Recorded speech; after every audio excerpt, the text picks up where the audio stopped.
você tá entrando na área de transferência, 45º episódio, patrocinado pela Firmoco.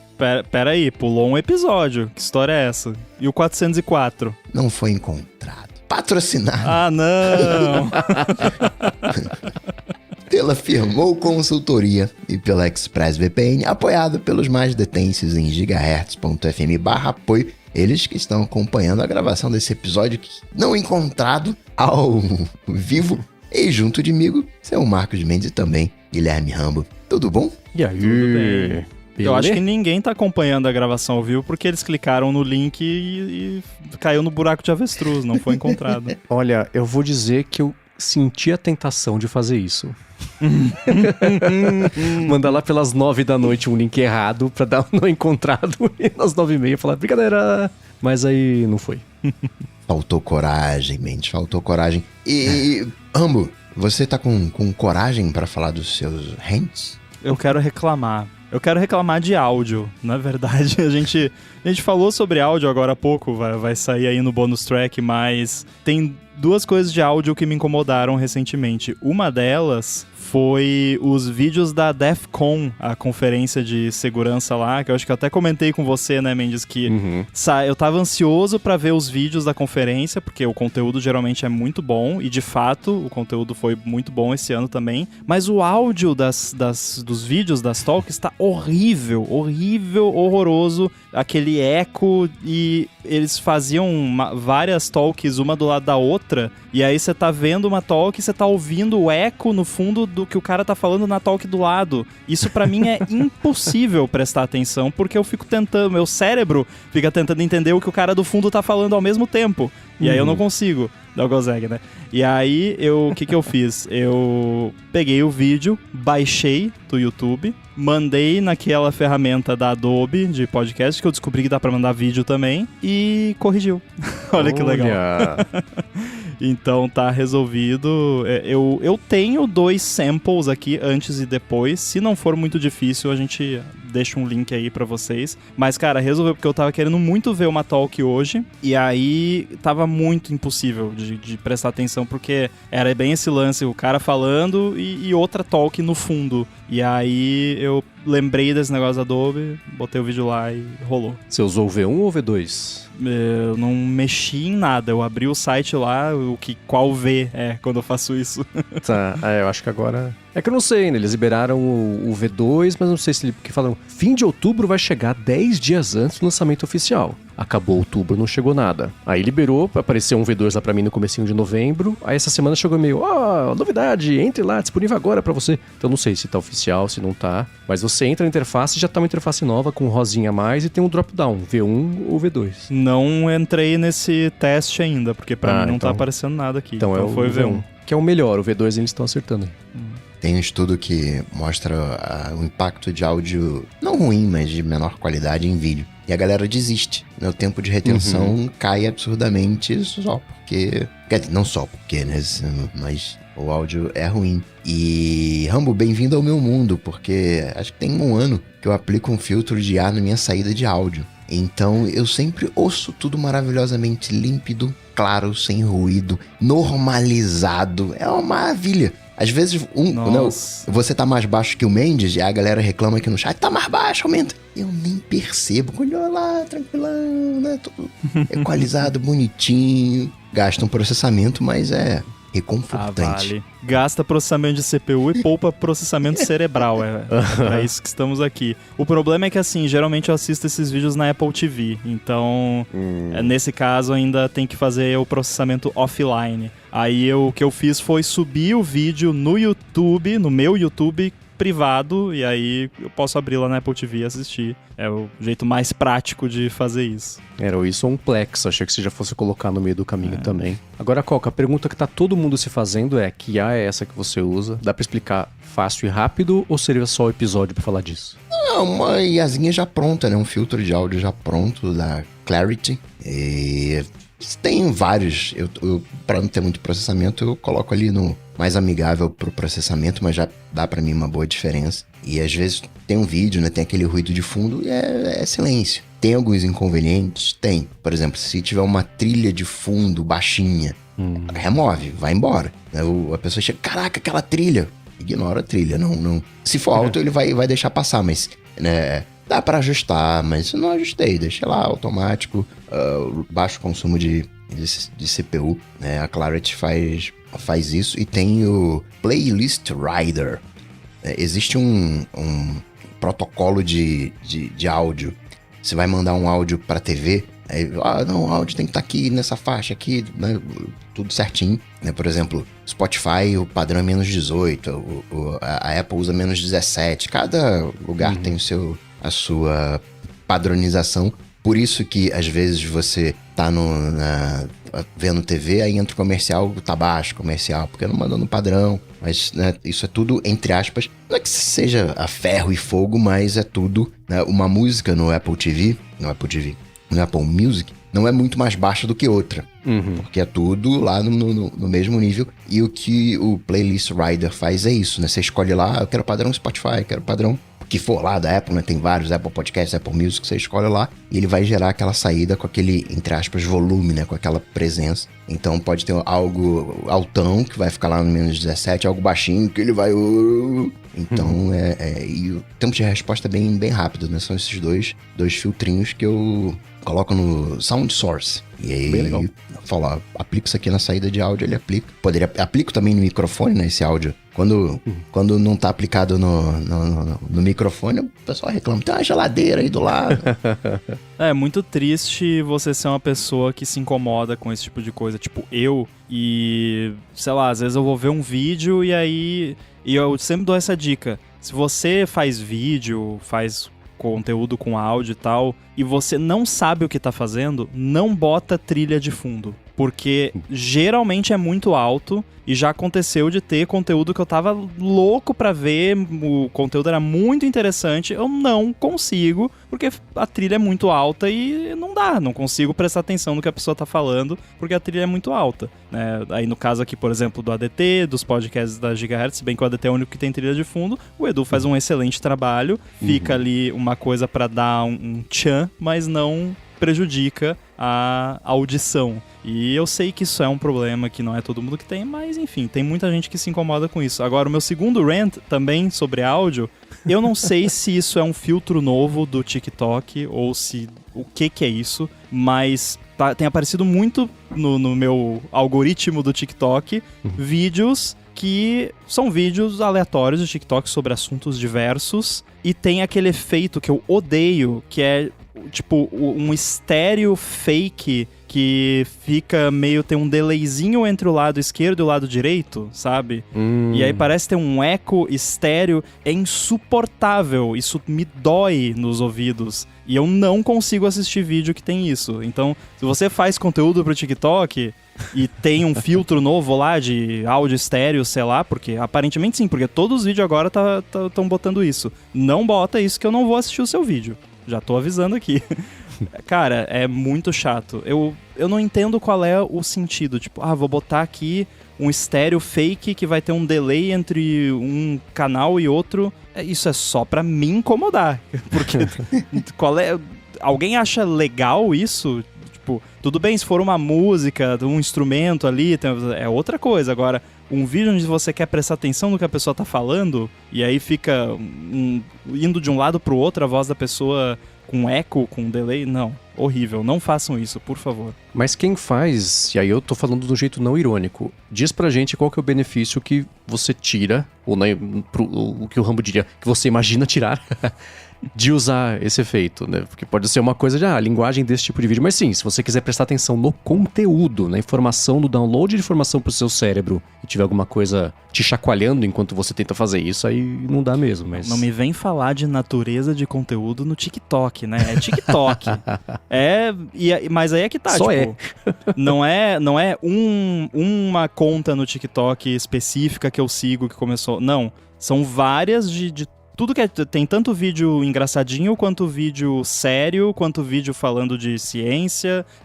Todos os assuntos que aparecem pra mim no TikTok, tem aparecido vídeos com esse efeito que eu não consigo... Não é que eu não gosto, eu não consigo assistir o vídeo. Eu sou obrigado a pular. Não é quase, é de fato. Que, aliás, virou moda falar que tem misofonia, mas no caso não é moda. Reverberação é bom ou ruim? Posso responder a resposta universal? Pode. Depende. Depende por quê. Se for um coral cantando numa igreja, a reverberação é legal. Mas por quê? Reverberação aumenta a tua capacidade de compreensão. Porque a palavra ela fica mais lenta, entre aspas, a palavra ela fica mais lenta e você tem mais tempo para digerir.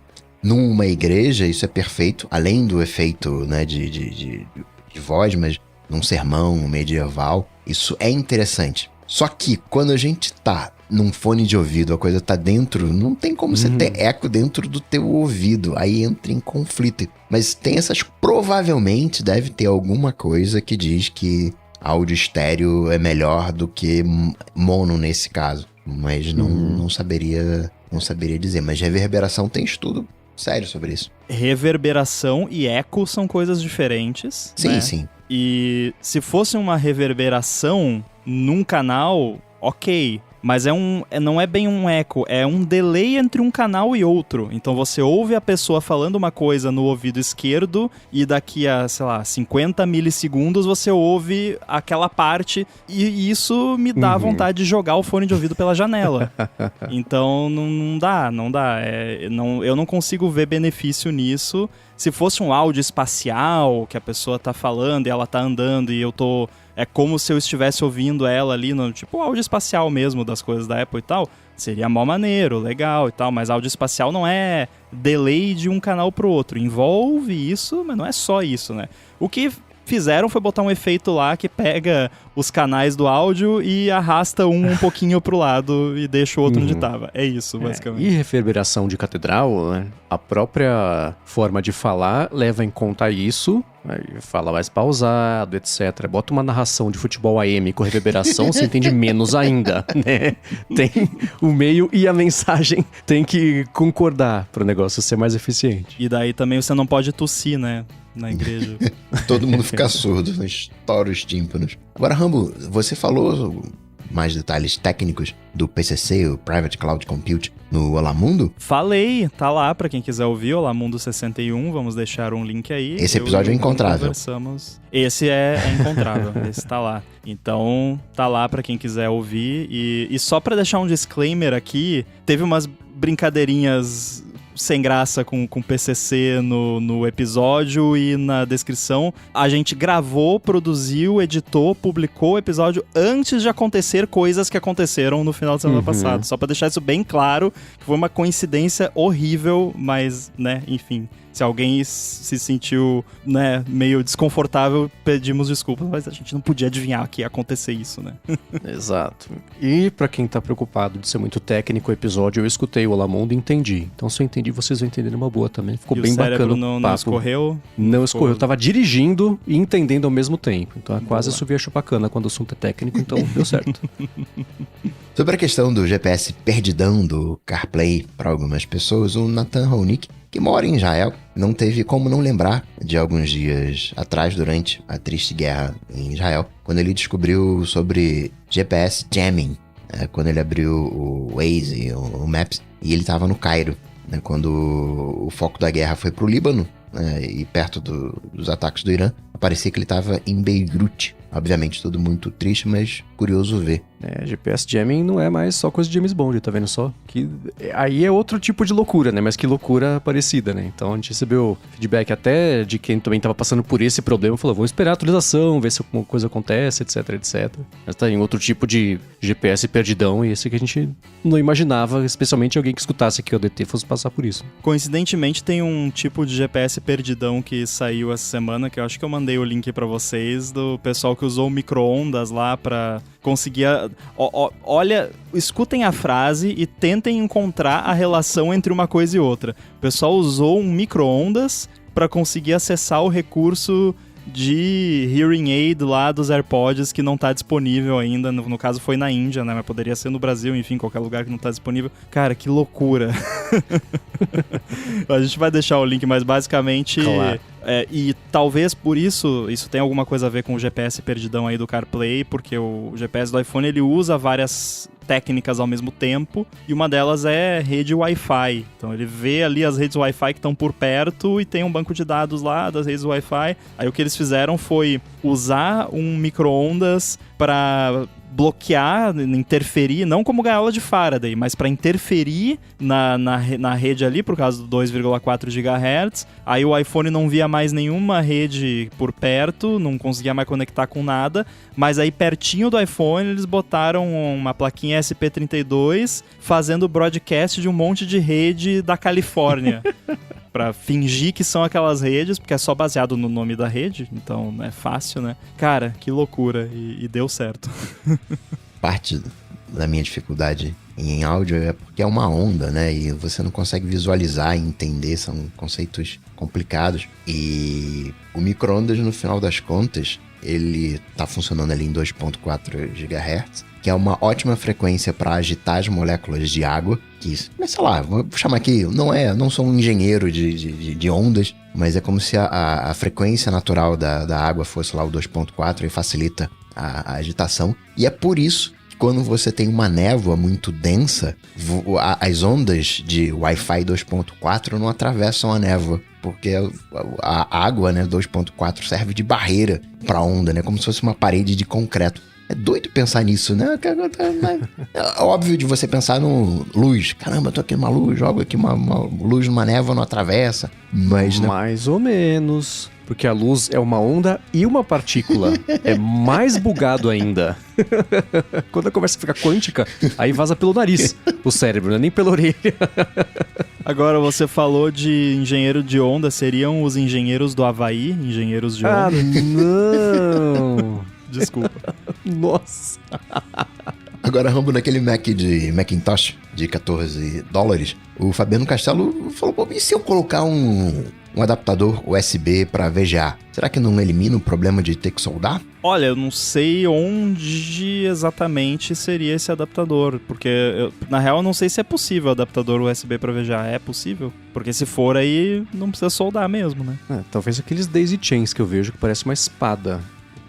Põe o VGA no P2, no não sei o que, no paralelo, no coaxial, não sei o que lá, e daqui a pouco tem o VGA de novo, aí tem o de Super Nintendo por algum motivo, aí pá, você chega no que você precisa. Pode ser um desses. Agora, pra quem não quer soldar e nunca soldou, eu recomendo, viu? É gostosinho, eu gosto, eu acho relaxante. Até soldar o dedo. Ah, não, tem que tomar as devidas precauções de segurança. Uhum. Eu acho que eu brinquei, não sei se foi aqui ou se foi com a Bia, que eu falei, vai ter que soldar algum momento. Esse povo adora soldar, tá vendo só? Tá aí mais uma comprovação de que se não tiver uma soldinha, não é do it yourself. O soldar é o crochê do nerd. Exatamente. Agora, uma daquelas coisas que me dá gosto, Pablo Cerdeira com um projetinho de transcrição de áudio, né? Já que não tem oficial no WhatsApp. Ele fez um botzinho para transcrever o áudio. Ele, né, já que não tem Apple e não tem WhatsApp resolvendo, ele foi lá e fez um bot de IA, né? Faz a transcrição via OpenAI pro WhatsApp, um botzinho, né? Mó legal essas ideias, né? Colocou lá um Python, um Node.js. O link vai estar aqui nas notas do episódio, o link do GitHub. E de lambuja, né, você ganha um backup, né, estruturado das conversas e arquivos no disco. De repente vai que tem serventia no futuro. As pessoas, né, que conversam com ele ficam impressionadas, né, quando veem isso. E o que eu acho mó legal, né, primeiro é que tem um susto, né, quando a gente... Um bot, né? Caramba, como assim um bot tá na nuvem? Onde é que tá esse bot? E no final das contas o WhatsApp ele é só uma interface, né? Ele é uma tela, né? Em algum ponto existe um cliente WhatsApp recebendo aquelas mensagens e é onde tá o bot. Mas o WhatsApp serve de tela, né? Você interage ali com tela. É meio como você tem uma maneira fácil, entre aspas, de você controlar o computador que é através do Dropbox. Você coloca um computador ali monitorando as pastas do Dropbox e aí você combina ali, ó, quando aparecer um arquivo, desliga aqui, você se desliga, né? E aí você vai lá no teu telefone, cria um arquivo, desliga, vai sincronizar no Dropbox e a mágica acontece. Nesse caso, o Dropbox, ele serviu de interface, né? Ele faz essa ponte e você pode fazer essa mesma coisa com o Telegram, né? Que acho que é mais fácil fazer com o Telegram do que com o WhatsApp. Eu não vi exatamente o código desse bot, mas acho que bot para WhatsApp você tem que ter conta empresarial, né? Tem aquelas parcerias, né? Tem uns acordos que você faz para WhatsApp, não sei. Mas no Telegram é mais tranquilo, né? No Telegram você tropeça na frente do Telegram e ele já joga ali 3 bots pra você fazer. É só você pedir a credencial que eles liberam. Acho mó legal. Você tem algum problema com Python e Node.js, Rambo? Não tem problema com Python, inclusive eu quero parabenizar e agradecer o Pablo por ter desenvolvido em Node.js. É porque eu não gosto de Python, porque, enfim, tem N rants sobre isso lá no Olá Mundo, pra quem quiser ouvir, dá uma procurada lá. Mas eu tava dando uma olhada e eu achei muito bacana como é pequeno o projeto, assim, é compacto, tem poucas dependências, bem organizado, tá de parabéns aí, gostei. Não fiz o setup aqui pra rodar ele ainda, mas tá salvo aqui. Se um dia eu precisar de algo assim, já tem uma boa referência. Valeu. E o Python acabou de virar a linguagem mais usada do GitHub nesse último mês, por motivos óbvios. Sim. E asísticos, né? Pra surpresa de ninguém. Exato, mas ultrapassou. Devia ser o JavaScript, né? Provavelmente. Mas, Jambo, você viu onde é que esse bot tá rodando, os requisitos pra rodar esse bot? Olha, como é Node.js, eu imagino que você rode ele em qualquer lugar, né? Porque só precisa ter uma máquina Unix e é isso. Mas parceria com o WhatsApp, alguma coisa especial do WhatsApp? Não, qualquer um pode ligar. Não viu? Ok. Olha, isso eu tô dando uma olhada rápida aqui porque eu realmente nem lembrei do detalhe que precisaria ter um lance de integração com o WhatsApp, porque eu tava mais interessado na arquitetura da coisa como um todo. Então eu não olhei essa questão do WhatsApp especificamente. Eu honestamente, quando eu vi o recado do Pablo, eu até me surpreendi, porque eu nem sabia que era possível criar bot para o WhatsApp, que eu sempre achei que fosse uma coisa totalmente fechada, que era, tipo, era só realmente parceiros específicos que podiam fazer isso. Não sei também como é que fica isso com a criptografia ponta a ponta, né? Porque daí, tipo, o bot passa a ser uma ponta dentro da ponta a ponta, ponta a ponta, né? Então, não sei exatamente como é que funciona isso, mas, de qualquer forma, aparentemente é possível sim. Atualização em tempo real, eu abri o código aqui rapidinho e pelo que eu tô vendo aqui, ele tá usando um daqueles mecanismos que o bot usa o WhatsApp Web. Então ele não tá usando uma API do WhatsApp para bot, o que é muito inteligente, inclusive. Ele tá basicamente usando o WhatsApp como se fosse você num navegador, usando aquele Puppeteer. Bem bolado. Boa. Ou seja, rodar no Raspberry Pi já não é uma boa ideia, porque eu tentei já rodar Puppeteer no Raspberry Pi e não rolou. Se alguém souber como faz, me conta. Batiza essa ideia com o nome descoladinho, fala que a IA sai atrás de investimentos e você consegue pelo menos uns 30 milhões. Se fizer funcionar com iMessage, então, meu Deus. Então, Agora, você que é um tab acumulador, o Adolfo Neto mandou um follow-up, mas antes, tirar um minuto aqui do episódio para agradecer a Firmou Consultoria pelo patrocínio de mais esse episódio do ADT. A Firmou oferece serviços de contabilidade consultiva e gestão financeira e ela é especializada em startups, desenvolvedores, empreendedores, profissionais liberais e pequenas e médias empresas. Então você que está pensando em abrir a sua empresa ou desenrolar alguma pendência da vida PJ, do seu CNPJ e tudo mais, a Firmou resolve. E ela vai além de oferecer serviços de contabilidade do dia a dia e atua como uma mentora financeira para você e para sua empresa. Aqui na Gigahertz, a gente conhece muito bem isso porque foi graças ao serviço de paralegal da Firmou que a gente conseguiu lançar a rede em 2022 sem nenhum problema, sem atraso nessa parte contábil, na parte burocrática também, da abertura da empresa, o que foi, né, uma coisa inédita. A Firmou conhece as melhores estratégias para você abrir e manter a sua empresa,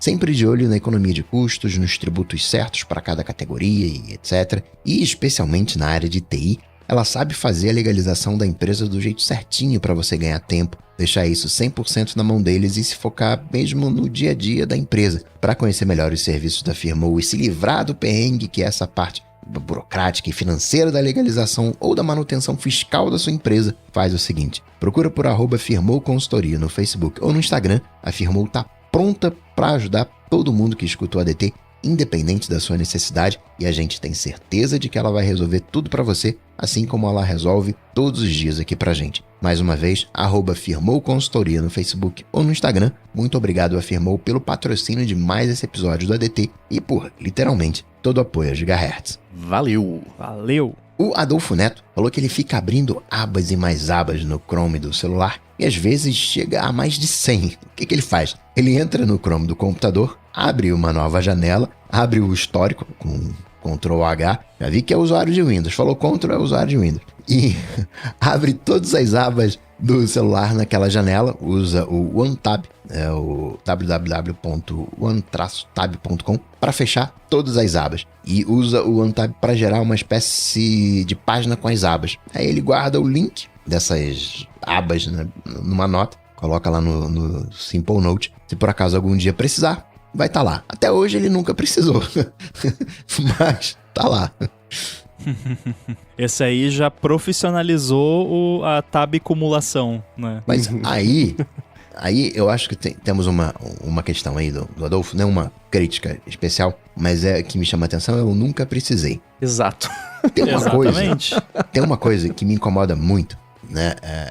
E isso sim é uma crítica às artes marciais tradicionais, que os caras ficam socando parede, socando madeira, socando aquelas coisas lá pra calejar a mão. E aí eu sempre me interesso por isso, né? Aquela disciplina, aquela coisa, invejo profundamente. Mas eu sempre pergunto, cara, por que você faz isso? Não, porque se algum dia eu tiver que enfiar a mão na cara de alguém, eu não vou quebrar a minha mão. Ao que eu penso mentalmente, até porque ele tem uma mão, né, que né, não é muito amigável à minha cara, mas eu penso internamente, não seria mais fácil enfiar a mão na cara de alguém e quebrar a minha mão uma vez só? Do que tem que ficar né? quebrando a mão todo dia pra fortalecer? Tem algumas coisas que a gente tem que... nunca precisou. Será que não valeria a pena, naquele dia que precisar, assumir esse custo? E aí correr atrás e pensar no... vou aqui guardar e tal. Aí...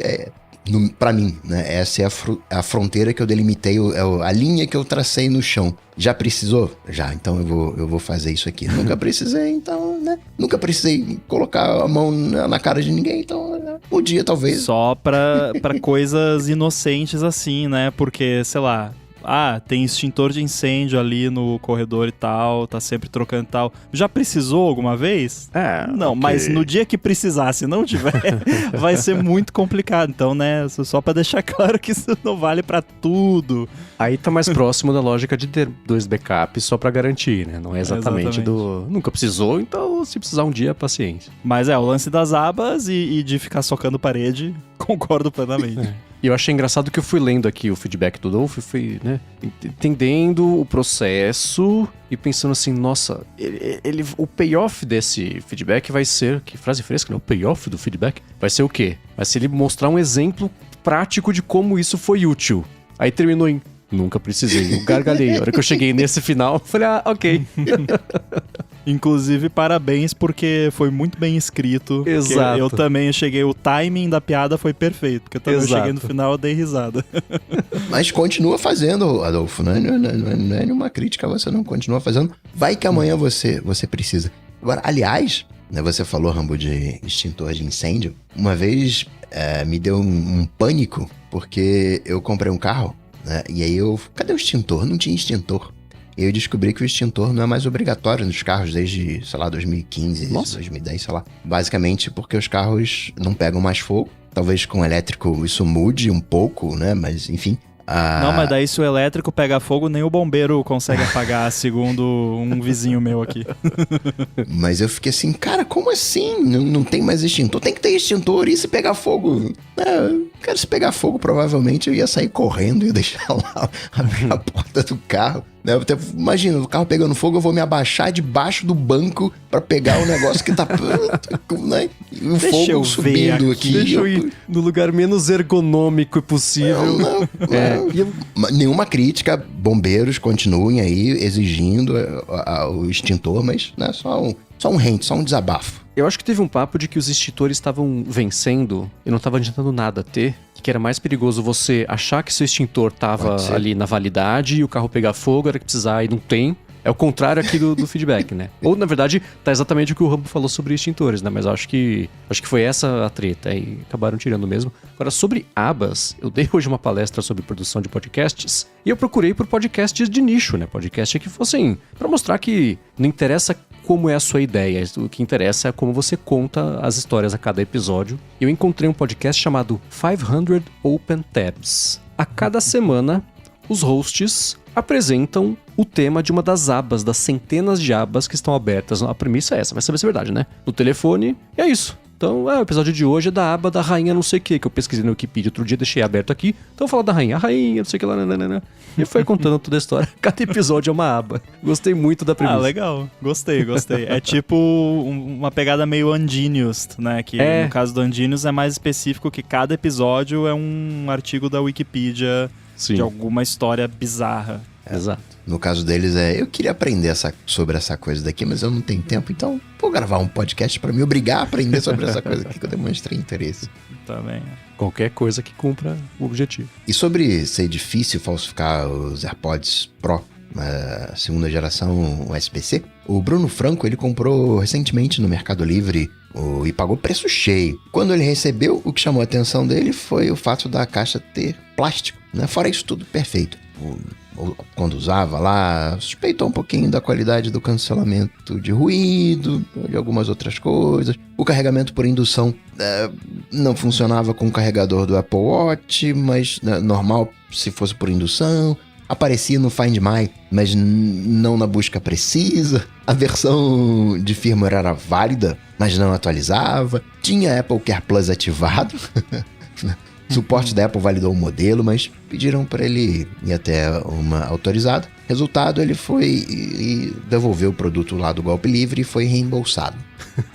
Que história bizarra, né? Porque o que dá a impressão é que, sei lá, pegaram AirPods refurbished e, tipo, pegaram a placa dos AirPods, botaram num fone da China e venderam como AirPods originais. Sei lá, é muito estranho. Tá? Essa história aí tá bem estranha. Agora, o mais estranho é, como assim? Eu posso comprar AirPods falsificado e trocar na Apple? É isso?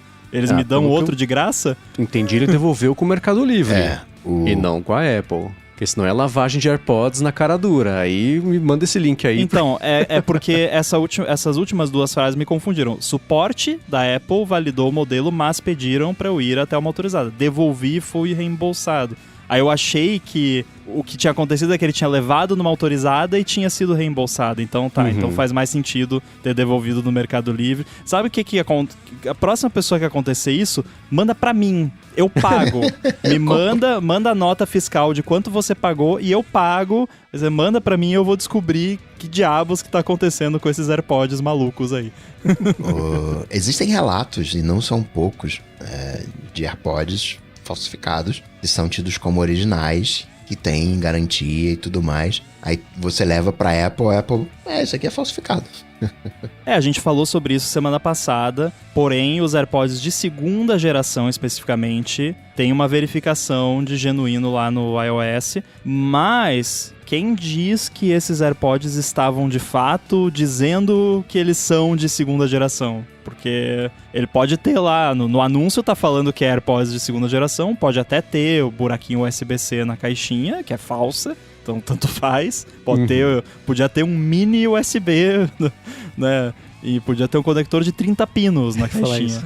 Então, tanto faz, né? Aí a questão é se o device tá dizendo pro sistema de uma forma muito específica que ele é os AirPods de segunda geração. Então, por isso que eu quero que alguém mande um desses pra mim, porque eu quero ver exatamente o que tá acontecendo ali. Suporte da AirBuddy pra AirPods Xing Ling. Pelo amor de Deus, de jeito nenhum.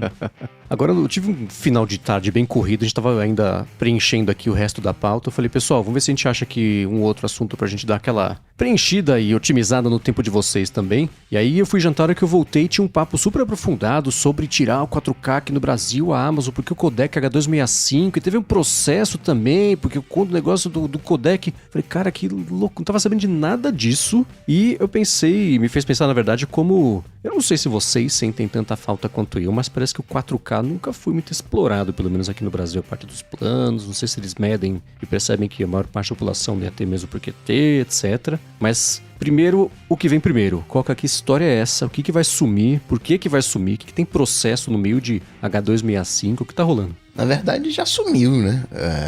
O HEVC, né, que é o codec usado para o 4K, que ele é mais otimizado, vai exigir um hardware mais potente, né? Então, são televisores mais novos, que suportam 4K, obviamente. Eles... É um codec meio complicado, porque foram várias pessoas desenvolvendo. Então, você tem diversas licenças. É semi-aberto, tem parte que é fechada, tem parte que é uma confusão. E um desses elementos, né, a DivX, que tem um grupo de patentes em cima disso, falou: Amazon, você não tá me pagando o que você deve. E aí entrou com processo. E entrou com processo em vários lugares do mundo. Já saiu o resultado aqui no Brasil, há bastante tempo, até o início do ano, meio do ano. E aí a Amazon falou: tá, ok, mas me dá um tempo aí pra eu tirar o conteúdo 4K. Aí pediu 30 dias, 50, né? Foi prorrogando, né? Protelando. E até que agora já tá fora. Você entra aqui no Brasil, vai procurar conteúdo 4K na Amazon, não tem. Parece um problema de Brasil especificamente. Não, porque essa ação tá rolando em várias partes do mundo e com resultados diferentes. Em algumas partes do mundo a DivX ganha, em outras partes do mundo a Amazon ganha, sem grande surpresa. Nos Estados Unidos, né, a Amazon tá ganhando. Isso não é só contra a Amazon, é também contra a Netflix, que também a Netflix está um pouquinho melhor. Ela conseguiu invalidar a patente em alguns casos, e isso afeta a Amazon também. É uma confusão danada, mas a primeira vítima, se a gente pode dizer assim, não tem mais conteúdo 4K no Brasil na Amazon. Se você alugou nos últimos dias alguma coisa 4K, vá lá na sua conta, não tem mais. Eu não pude verificar a compra. Acho que ninguém mais compra conteúdo. Mas de aluguel eu consegui achar alguém e falou: alugou aí 4K, vai ser, né? Tá lá ainda, naquele período. Já não tem mais ali. E aí é o problema, né? O que vai ser feito? Vai usar um outro codec? Aí tem que reencodar tudo. Esse processo o novo codec, que não é novo, né? O AV1, ele é menos eficiente, ele demora mais para codificar, 10, 50, 100 vezes mais lento para codificar, e você teria que codificar toda a sua base. Então tem alguns rearranjos a serem feitos. Tem que atualizar os hardwares antigos para deixar de suportar o HEVC para colocar o AV1. Tem um novo comitê para fazer um novo codec que seja livre para todo mundo e, né, todo mundo possa usar, mas hoje a treta é essa, o panorama é esse, essa confusão, essa briga de patentes em cada país, mais ou menos, né, mas em várias partes do mundo, com resultados diferentes, né, o que é no mínimo curioso, né. Nossa, eu tenho uma preguiça com patente, que vocês sabem. Agora, quer ver eu ficar com preguiça? É patente de software. Eu acho o fim da picada você patentear bits. Eu acho ridículo. Ainda mais uma coisa que aí o Coca vai concordar comigo, que deveria ser um padrão. E padrões não podem ser patenteados. Como é que você quer que um negócio seja um padrão, mas para você usar o padrão você tem que pagar porque o padrão é patenteado? Eu acho isso de uma sacanagem, ainda mais quando é software. Agora, eu tô muito confuso, porque eu fiquei sabendo essa história há pouco tempo, há minutos, e não tinha um lance já, porque o que eu entendo dessas coisas de codec é do que eu acompanho das notícias dos devices e sistemas da Apple. E não teve um lance um tempo atrás que a Netflix não pode usar o player padrão do sistema porque ela usa o codec AV1, e aí ela precisa fazer a decodificação padrão lá, e daí a Apple colocou suporte ao AV1 no sistema e no hardware para ficar melhor o Netflix e o YouTube. Então já não usa o AV1? Ou eu alucinei que nem uma IA? Isso é complicado porque as empresas, né, de streaming, elas recebem em bruto. E aí elas decidem, eu vou codificar isso aqui em 1080, assim, em 4K, vou usar esse codec. Então, Tanto é que você pega a Max, ela tem embora a qualidade visual seja bem próxima, você não consegue dizer qual é melhor, mas a Max tem 1/3 do tamanho da Amazon, por diferença dos padrões de codificação. Então é uma bagunça aí, né? Tem conteúdo que pode ter o AV1, e aí aquele hardware é compatível, então eu vou colocar ali o AV1. Ah, não tem na TV, na TV não tem o AV1, aí vai ser o H265. Tem a história de que o H265 é meio que o padrão, mas se você tem o X265, que é uma implementação em código aberto desse padrão. Se você, por exemplo, faz uma codificação e usa uma NVIDIA, aí você pode colocar H265, porque usou o hardware lá e aquele hardware tem o direito H265, mas se você fez lá no Handbrake, e aí por software é X265, que é leitura de contrato, né? Aquela vírgula da vírgula do que pode, do que não pode, e tem essa... não é brecha, né? Porque fica querendo... que a Amazon tá certa, eu não sei quem é que tá certo ou não nessa história. Mas e se você olha a briga, não é nada abusiva. É, sei lá, 2 centavos por dispositivo, num limite anual de 25 milhões. Não é tipo uma coisa, não, você vai ter que me dar aqui 10% de tudo em cada... É uma coisa bem marginal. Por algum motivo, talvez para não abrir porta, a Amazon não concordou com essa cobrança e foi pra justiça, enfim. Talvez ela pense, pô, o custo de pagar isso aqui eu migro pra uma outra estrutura, vai ser mais barato, melhor, enfim. Mas é complicado essa briga, porque não é todo mundo que tá brigando. Especificamente, né, a empresa... Eu tenho muito carinho, né, com a Divix, você lembra, né? Xvid, que tinha aqueles padrões de vídeo, né, no Windows, sim. Aquela coisa. E, né, você tem o H265 e o X265, que agora estão trabalhando também no H266.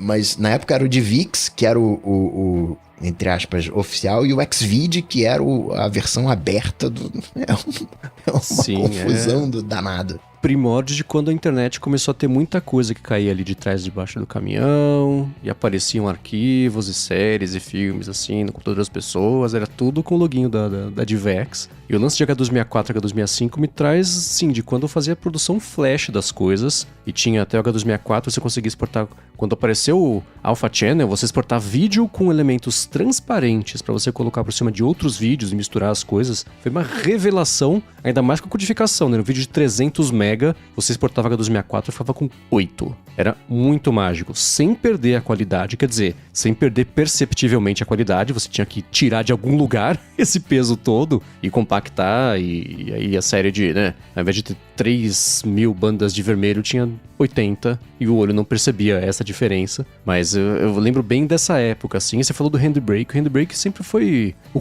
coringa mágico de lidar com vídeos. Tinha coisa em batch, que você fazia em lote, assim, no Mac com Handbrake. Sempre foi mágico. E o lance todo dos streams é muito curioso. Eu pensei assim, a Amazon, o lance dela não é o vídeo, né? É a assinatura do Prime pra vender papel higiênico. O vídeo ele é só um brinde, assim como música, assim como... Eu acho que o Audible vem é uma assinatura separada, né? Mas é o contrário. E o fato dela estar perdendo alguns lugares, ganhando alguns lugares, eu penso muito no Nilay Patel, que ele fala sobre como a lei não é determinística, o que é absurdo, mas é verdade. Se você tiver o mesmo processo 6 vezes, vai ter 6 resultados diferentes com todas as pessoas envolvidas, né? Ele fala, tem processo sim. Você falar que é cara ou coroa, é mesmo, né? Ele dá sempre o exemplo da música lá do Ed Sheeran, que ele... Quer dizer, a lei falou que não, né? Mas que é muito parecida, poderia ser... O processo é de uma cópia de uma música do Kenny G, que a bateria é idêntica e não foi, mas teve outro processo lá de um Uptown Funk, não sei, que pegava o estilo de uma música do outro compositor e essa precisou pagar o direito, mas a que era mais cópia não precisou. Então ele fala, cara, é caro coroa, sempre é caro coroa. E esse exemplo é bem disso, né? Em alguns países funciona, em alguns não, né? E o risco de processo, esse da Apple com a Máximo, foi um papo que veio disso, né? Que assim, se o risco O risco de você chegar num processo de patente é você ter as patentes invalidadas e piorar a sua situação para todo o resto do mercado versus só aquela briga. Por isso que às vezes fazer o acordo acaba sendo mais negócio, né? Mas se tem esse cara coroa em vários países, aí muda muito de figura. Mas eu não sei, voltando até o que o Rambo estava falando sobre perceber áudio e edição de áudio na minúcia, etc. Eu não sei até onde as pessoas percebem mesmo assim no dia a dia quando uma coisa tá ou não em 4K. E é isso que eu queria trazer também. As empresas sabem disso e não oferecem, porque a impressão que eu tenho é que assim, Netflix puxa 4K e é muito boa mesmo a qualidade. Desde o comecinho você dá play, já carregou o 4K ali, você tá assistindo uma maravilha. Os outros... E o HBO, tudo bem que o HBO eu vejo o quê? Friends, The West Wing e ER, né? Então, nada feito antes dos anos 2000. Não tem o que fazer mesmo, né? Mas ainda assim, de resto... Apple TV com 4K é bom também. A Amazon não me lembro de ter visto coisa em 4K lá, então não sei se eu teria notado. Olha, eu tava dando uma pesquisada aqui pra ver se eu realmente tava alucinando ou não. E tá aqui, um post de 2021, netflixtechblog.com, oficial da Netflix, falando sobre como eles já usam o AV1 e vão agora começar a usar em TVs, né? Então, a questão é, claramente eles estão usando o negócio patenteado, senão não teria rolado o processo e tudo mais. Agora, a minha questão é que eu imagino que talvez essa questão no Netflix não vai afetar diretamente, pelo menos não todos os usuários, porque eu imagino que quem usa um device compatível com AV1 vai continuar usando AV1 e não vai mudar nada. Agora, quem usa um device que não é compatível pode ter problema. E a Apple tem suporte em hardware ao AV1 desde o chip A17. Então é recente, desde o ano passado. Nossa, bem recente. Caramba, ok. Né? Por isso que tava na minha cabeça ainda, por isso que eu não lembrava. E eu fico bem curioso, se alguém comprou uma coisa em 4K na Amazon, checa se tá ou não, eu chutaria que não tá mais. É que nem quando você compra o livro, e aí perde o direito de distribuir o livro que você comprou sumiu do seu Kindle, mas você fala, não, você não comprou o livro, você comprou o direito de ter um acesso legalizado e licenciado, ininterrupto até a duração do contrato, infinito enquanto dure, né? Se você não comprou a coisa, você comprou o direito de acessá-la sem ter que pagar o aluguel toda vez, enquanto estiver disponível, enquanto durar os estoques. É um jeito muito doido de você comprar sem comprar. Agora, pra mim já eu considero deal breaker conteúdo não tá disponível em 4K. Então, assim, se o Netflix chegar e falar não tem mais 4K no Brasil, eu cancelo na hora. Até porque eu pago a mais pra ter 4K, sim, né? Tem esse detalhe também, eles cobram a mais pra você ter acesso ao 4K. E eu noto a diferença quando eu vou ver coisa, principalmente na TV, que é onde eu assisto coisas, que se não tá em 4K, dá pra ver. E também, talvez, em grande parte, porque eu deixo tudo desligado na TV. Aqueles negócios que dá blur na imagem pra parecer melhor e upscaling e tal. Eu desligo tudo porque eu quero a imagem do jeito que tá vindo. E aí, se não é 4K, eu percebo. O que eu tô pegando o ranço é HDR. Esse bando de vídeo do Instagram HDR que brilha até a alma. Você fala, cara, você não é o Better Call Saul filmando em preto e branco pra ficar bonito. Desliga isso, fica bom pra todo mundo. Eu queria um toggle system-wide, assim, no iOS pra desligar... System-wide, mas pra desligar por app. Então, tipo, desliga HDR no Instagram. Desliga... E eu sei que tecnicamente isso é possível. Então, talvez a Apple até coloque isso. É que agora que apps aleatórios estão adotando isso. E a Apple, inclusive, eu não sei se você reparou que eles comentaram no ATP, que a Apple, pela primeira vez, colocou um recurso de UI que é em HDR, que é o lance da varinha mágica lá de apagar coisa no Fotos. O efeitinho de fadinha lá, de brilho mágico, ele é HDR. Parece que tá abrindo um buraco na tela, assim, queimando com laser. Preciso ver, não mexi ainda. Quer dizer, eu não tenho, né? Preciso de um iPhone que alguém tenha que tem acesso. Eu consigo perceber a diferença de 4K hoje só com consumo, conteúdo 4K. Acho, inclusive, uma porcaria a compactação. Você pega uma mídia física e é brutal a diferença, os detalhes, a nitidez, assim... Música em alta definição eu acho desnecessário pra mim, porque a gente ouve música no carro, barulhento, andando na rua. A gente não tem mais o hábito de chegar em casa e curtir uma música, né? A gente no máximo... A Bia Kunze tem. Escutando Focus. Mas hoje a galera, né, no máximo tem ali um jantar e coloca uma música pra embalar. Mudou a relação que a gente tem com a música, de alguma maneira. Então, ok. eu aceito que seja em baixa, não baixa, mas enfim, com uma qualidade menor, porque você não vai perceber. Agora, televisão não é a mesma coisa, né? Televisão ainda tem aquele rito. Não, vamos ver aquele filme. Né? Você não faz outra coisa quando tá vendo televisão. Posso estar lá, né, no celular, mas via de regra, a televisão é uma coisa dedicada, né? É uma atividade dedicada, como a música deixou de ser. A música passou a acompanhar. Então eu sinto diferença, né, no áudio também. Pra mim, a melhor qualidade é do Apple TV. Tanto da imagem quanto do som. Você pega as dublagens, né? Dublagem com alta qualidade, né? Falando tecnicamente, não da tradução em si, né? Porque geralmente você pega ali um áudio 768 original e aí você vai ver a dublagem é 256. Eles não colocam aquele fullzão. Padrão Apple TV, que tá internacional, né? O que tá no Brasil, pra mim, é uma diferença, né? Se você tem aquelas caixinhas de som bacana, que consegue, né, captar isso, pra mim faz uma diferença, mas todos os streamings ainda são um serviço, entre aspas, porcaria, quando você coloca uma alta definição de uma mídia física, assim, não chega nem perto.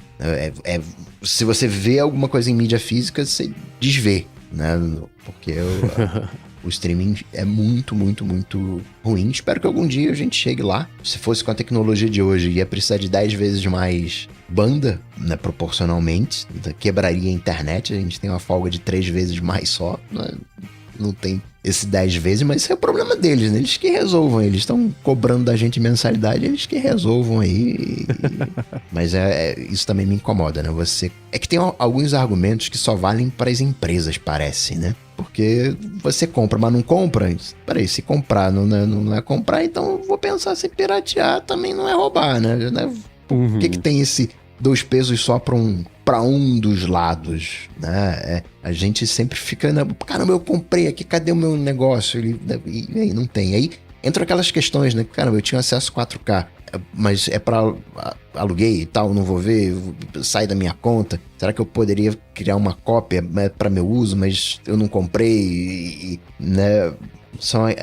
Entra naquela questão do fair use, a gente entende o direito como certo e errado, só que o direito não é certo e errado. O direito são princípios. Você é tipo o super trunfo. Você puxa um princípio e o cara lá do outro lado puxa outro, né? Matar é errado, matar é errado. Mas e se for pra, né, defesa, né, em legítima defesa? Aí fica aquela troca. Então, na verdade, o direito não é sobre o certo e errado, é sobre o certo versus o mais certo ainda, né? Então, e por isso tem essas diversas visões, esses conflitos e interpretações. Uma dica antes que eu esqueça sobre o conteúdo HDR, Replay na Netflix. Que coisa linda de filmagem. Poderia ter tido 1 ou 2 episódios a menos, dá pra dar uma comprimida, mas a filmagem, a fotografia é uma das coisas mais lindas dos últimos anos. É o uso perfeito pra HDR. Vale a pena dar uma espiadinha, pelo menos só pra saber do que a gente tá falando. Muito bom. E outra coisa também, né, é que a Apple vem bloqueando os policiais, atrapalhando as investigações policiais. Mas antes, tirar um minuto aqui do episódio para agradecer a ExpressVPN, que está patrocinando esse episódio do ADT. A ExpressVPN oferece 2 grandes vantagens, que são uma conexão segura para você navegar e a possibilidade de você usar a internet como se estivesse em qualquer país do mundo. A privacidade, todo mundo já sabe, quando você se conecta especialmente a um Wi-Fi público. Seus dados geralmente são o preço da conexão. No ExpressVPN você protege a sua conexão e você passa a usar o seu dispositivo, seja computador, seja tablet, celular, Apple TV, ou até mesmo um aparelho de TV, com tudo criptografado. É como se você estivesse numa espécie de modo anônimo permanente. Isso quer dizer que ninguém consegue rastrear a sua atividade e nem olhar para os dados trafegados. Já a parte de você poder se conectar como se estivesse em qualquer lugar do mundo é ótima, porque você pode acessar o catálogo da Netflix como se você estivesse nos Estados Unidos, por exemplo, que é diferente do catálogo que ela disponibiliza aqui no Brasil. Isso também significa que 4K não está disponível na Amazon aqui no Brasil, mas se você acessar lá nos Estados Unidos vai estar disponível o 4K. A mesma coisa acontece para os demais serviços de streaming, além da Amazon, como também o Spotify, né? Então outras mídias, isso também funciona. Então, tô lá no meu YouTube, quero acessar um vídeo que tá só liberado pro Brasil, com ExpressVPN. Você vai na lista lá de uns 100 países que ela oferece, seleciona Brasil, ativa e pronto, dá para ver o vídeo. Então funciona também no caminho reverso. Uma preocupação que muita gente tem com VPN é como isso afeta a velocidade da conexão, e isso é uma coisa com a qual o ExpressVPN também se preocupa. Por isso, ela oferece uma conexão rápida, sem atraso, conexão estável, confiável e conexão segura, ainda por cima. Para conhecer melhor a ExpressVPN, faz o seguinte, acesse expressvpn.com/adt e com esse link você vai ganhar 3 meses de grátis na assinatura do plano anual. Você tem 30 dias para testar também e ainda por cima, assinando por meio desse link, você ajuda aqui o podcast. Então, acessa lá, expressvpn.com/adt, garante seus 3 meses de graça na assinatura do plano anual e você começa a navegar pela internet de forma segura, sem ninguém bisbilhotando o que você faz. Muito obrigado, ExpressVPN, pelo patrocínio do ADT e pelo apoio a toda a Gigahertz. Valeu. Quer dizer que a Apple tá bloqueando o telefone dos polícia, é isso? Que história é essa? É um jeito de explicar. Ô, seu polícia, tá aqui teu iPhone, ó, bloqueado. É que tem umas coisas, né, que... uma coisa é fazer graça, a gente faz graça dessas coisas também, eventualmente, né, tem um meme. Recente teve aquela história da Rússia com a multa do Google, que era o PIB, whatever. Só que você vai ver o processo, é um processo de 4, 5 anos, que a multa era multa em cima de multa. Então, cada dia você vai ter... Era uma multa, uma progressão geométrica de multa, que uma hora ou outra ia ficar alguma coisa absurda. Né? O Google não tá na Rússia, né? Deixou lá o processo correndo, não pretende voltar, parece, né? Senão, acho que teria feito alguma coisa. Mas, assim, você olha os detalhes do processo, você diz, cara, é sério mesmo que o YouTube tá travando o conteúdo do Putin? É meio que, nossa, que surpresa. Mas, assim, uma coisa algorítmica relativamente óbvia ou não, depende da sua visão política, tudo bem. Mas, né, considerando a geopolítica mundial, você diz, cara, é capaz de ele estar fazendo isso mesmo. Não tem lá interesse, enfim, a coisa toma proporções, aí você imagina que foi um juiz que foi lá e colocou uma multa infinita. Não, pô, a multa nessas questões de algoritmo, né, elas geralmente são bem fortes, né, no sentido, 50 não sei por dia, mais não sei o que lá. Só que, né, nisso de por dia, mas como é que a gente noticia isso? Multa do Google, né?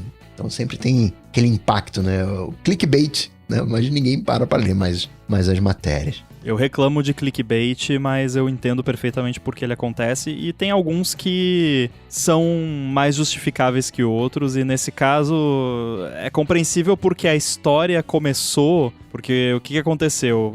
Voltamos a falar do 404 Media aqui, eles fazem muitas matérias a respeito de segurança e tal, e geralmente, muitas vezes, eles são os primeiros a noticiar alguma coisa. Sim. E aí o que aconteceu é que vazaram os documentos lá de algum departamento de polícia da galera que estava investigando, porque acontecia assim, prendemos o suspeito de tal coisa e, né, apreendemos o iPhone do cara lá, e o iPhone dele tava bloqueado, mas a pessoa presumivelmente estava usando o iPhone até pouco tempo atrás, então o iPhone estava naquele estado em que ele poderia ainda ser desbloqueado com ou o Face ID ou a senha da pessoa, e quando o iPhone está nesse estado, que é o que eles chamam de After First Unlock, que é depois do primeiro desbloqueio, você tem mais chance de, usando lá a Grey Key, aquelas ferramentas que a polícia usa, plugando o iPhone em outro device, você tem mais chance de conseguir extrair alguma coisa útil dele. Se esse iPhone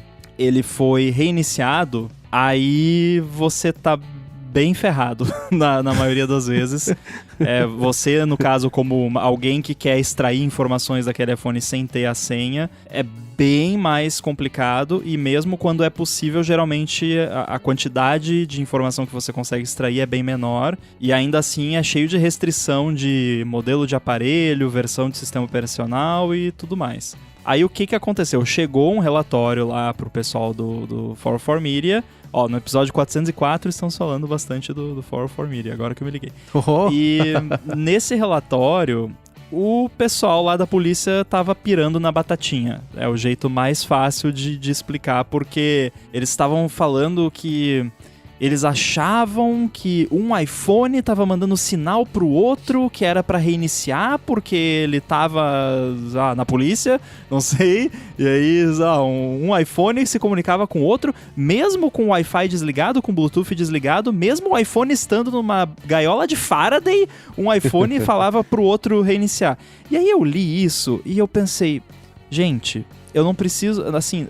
Eu não precisei de nenhum conhecimento meu das coisas que eu sei de como as coisas funcionam. Eu precisei só de uma coisa. Navalha de Ockham, né, gente? Pelo amor de Deus. O que é mais provável? Um iPhone tá falando pro outro sem fio pra ele reiniciar, porque, sei lá, e consegue de algum jeito fazer isso mesmo, o outro iPhone estando numa gaiola de Faraday, que bloqueia qualquer sinal de Wi-Fi, etc. Ou simplesmente o iPhone reiniciou sozinho porque ele quis. Aí a gente não sabia ainda exatamente o que era, daí eu pensei, porque o que eles falaram também no relatório é que seria só iPhones no iOS 18. Aí eu pensei, cara, deve ter algum bug no iOS 18 que se o iPhone fica sem ser desbloqueado por muito tempo, ele reinicia. Ou é algum recurso que ele faz isso por si só e aí, enfim. Aí o que aconteceu? O 404 Media noticiou isso e tal, eles mesmos não deram muita credibilidade pra essa ideia de que um iPhone tava falando pro outro reiniciar remotamente. E aí uma pesquisadora de segurança, Giska, eu não sei como pronuncia, mas enfim, ela é fantástica, ela publicou uma investigação muito rápida que ela fez e falou, gente, tá aqui, ó, tem esse módulo aqui do kernel do iOS 18, que é o que lida lá... Ponto 1, na verdade, não? Pode ser. 18 ou 18.1. Enfim, é 18 ponto alguma coisa. E aí ela falou, tem esse módulo aqui, que é o que lida lá com o desbloqueio das suas chaves criptográficas, que passa pelo passcode e tal, que se o device não é desbloqueado dentro de, acho que são 4 dias, mais ou menos, ele reinicia. É isso. Pronto. Mistério resolvido. Aí a gente pode especular o motivo da Apple ter feito isso. O que a polícia vai falar? Não, eles fizeram isso para proteger terrorista que quer matar as criancinhas, né, aquela coisa toda. É bem mais provável que o primeiro pensamento da Apple foi, vamos tornar mais difícil de, se alguém roubou um iPhone, se alguém achou um iPhone, usar algum subterfúgio para desbloquear o iPhone, que esses subterfúgios normalmente levam tempo. E aí se você coloca ali um deadline de 4 dias... dificulta bastante, porque você cria ali um tempo, porque, sei lá, o que acontecia antes? Eu já li materiais de treinamento, de forensics, de device e tal, aí com o iPhone, o que o pessoal falava? Coloca numa gaiola de Faraday, com um power bank, só abre a gaiola de Faraday, rapidinho tira o power bank e bota outro, quando acabar aquele, até você ter... a máquina, ou o hardware, o software, enfim, o mecanismo para desbloquear. Porque o que acontecia às vezes?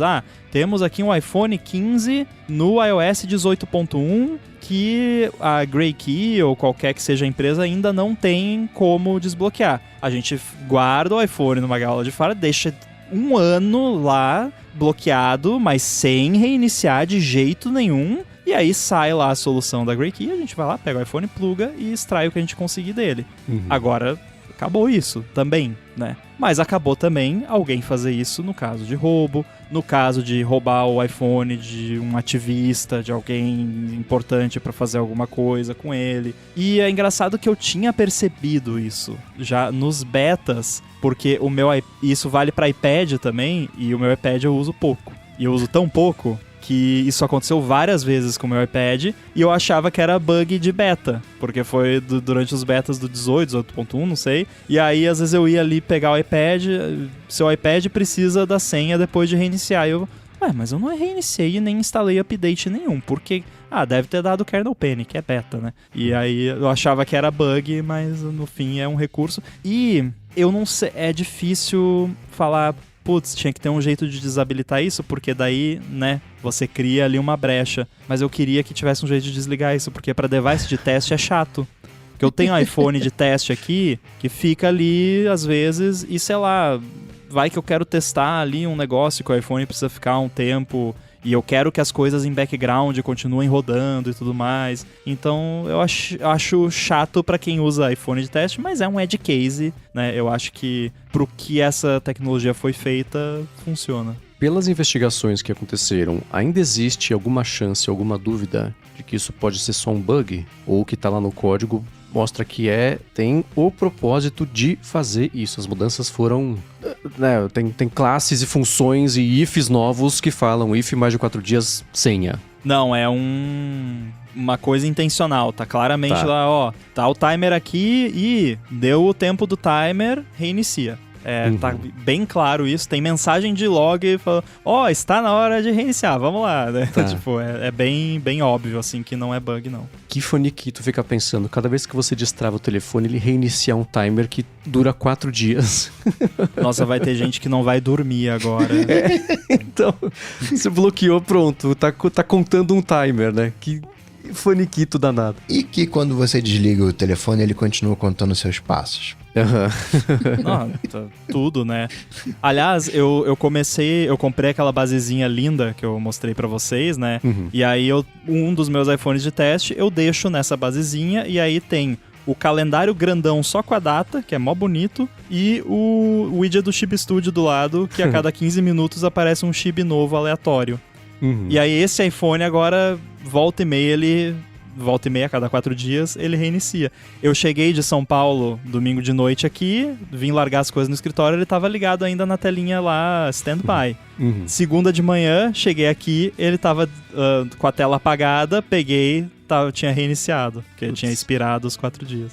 Agora, o lance dos 4 dias, por que são 4 e não 5 ou 3, eu acho que também faz diferença, porque... Eu não sei como é que funciona a investigação de polícia que tá com o telefone lá pra poder fazer algum tipo de diagnóstico forense, sei lá, né? Porque é uma diferença entre isso e isso que você comentou sobre os iPhones ficarem lá só mofando, ligados ali, você impedir que ele seja desligado ou reiniciado, que esses processos me parecem, então, que levam... Mesmo do desbloqueio da Grey Key, leva mais de 4 dias, né? Então existe um cut-off aí, muito específico, assim, 4 dias... tá atrapalhando já a polícia, se isso é um efeito colateral de um outro problema maior que eles quiseram resolver, ou se foi de propósito assim, não. De 4 dias pra frente, é só o telefone em caso forense, e isso significa que é uma brecha também para casos que não são forenses, mas de telefones roubados de pessoas que não podem ter informações vazadas ou comprometidas, ou depende de segurança. Então, daqui pra frente, não tem como ser um falso positivo, sei lá.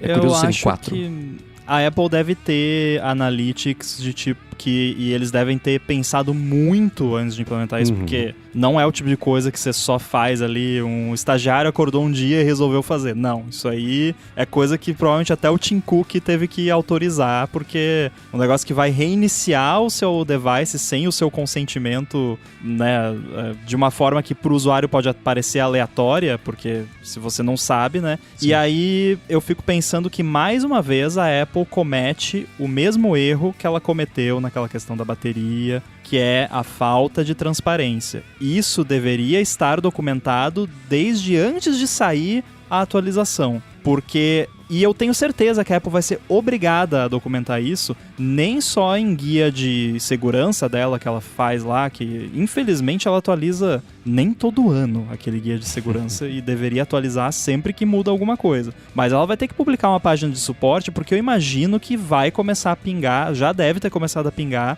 no suporte deles lá, de o meu iPad tá reiniciando sozinho aqui, sei lá, devices que a pessoa não usa com tanta frequência, porque vai, por mais que seja raro, eles devem ter medido, tipo, não, 4 dias é o tempo ok que a maioria das pessoas não chega a ficar 4 dias sem desbloquear o device, e é o suficientemente curto para dificultar de alguém pegar, extrair dados e tal. Então eu imagino que foi essa medição que eles fizeram, mas vai afetar algumas pessoas de uma forma negativa, e essas pessoas vão reclamar com a Apple, e a Apple vai ter que soltar um link canônico lá de aqui está porque o seu iPhone reiniciou, e aí vai ser security reasons.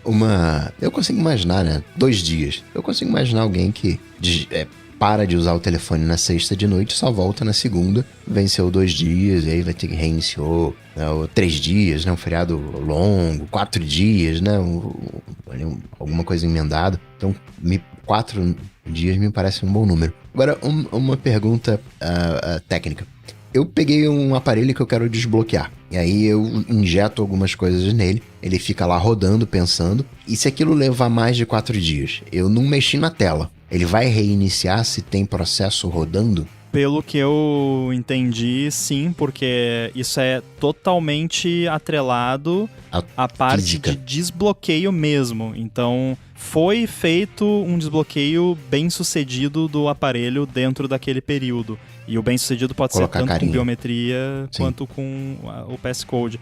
Eu ainda não analisei eu mesmo, eu só vi o que o pessoal analisou, e eu fico até me perguntando se descobrir algum jeito de burlar isso entraria como bug bounty, não sei, mas pode ser, né? Porque eu fiquei pensando, deve ter algum tipo de condição especial, ou alguns tipos de condições especiais que impedem isso de acontecer. Já tem uma ideia pra você testar, Rambo. Pega um micro-ondas, coloca ele dentro, muda a hora, coloca um rádio tocando dizendo que é outro dia, engana ele vai pensar que não passou os 4 dias e vai continuar ligado. Não, eu tô curioso pra ver ali, eu quero ver se de repente tem algum mecanismo que, não que tipo desabilite o timer, mas que de repente resete, dá um empurrão no timer pra frente, tipo, me dá mais 1 hora, né, e aí...